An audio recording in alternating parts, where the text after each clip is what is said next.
A presidential task force found that 1 in 5 women is sexually assaulted during college. The government is investigating how dozens of schools handle sex assault complaints. Now the California legislature has sent to the governor the first law of its kind designed to reduce assaults.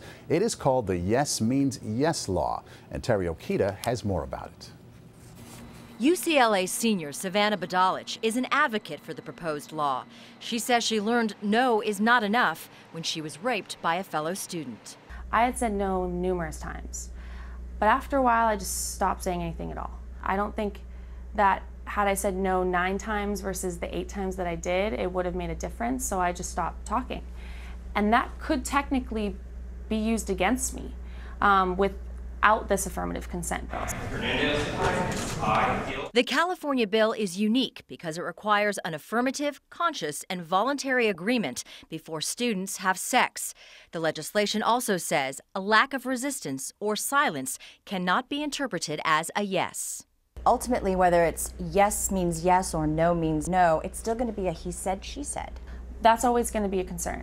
But what I can say is, if a survivor goes to a hearing committee and says, I was so scared I didn't say anything at all, before affirmative consent, that means that you could have been consenting. If the measure passes, it would apply to California colleges and universities receiving state financial aid.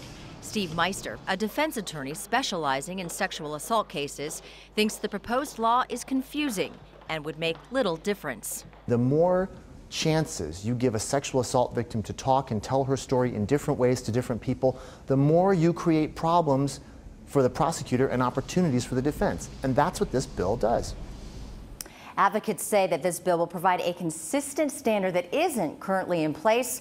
And Maurice, California colleges and universities will also have to improve their assault prevention programs. Teri Okita in Los Angeles tonight.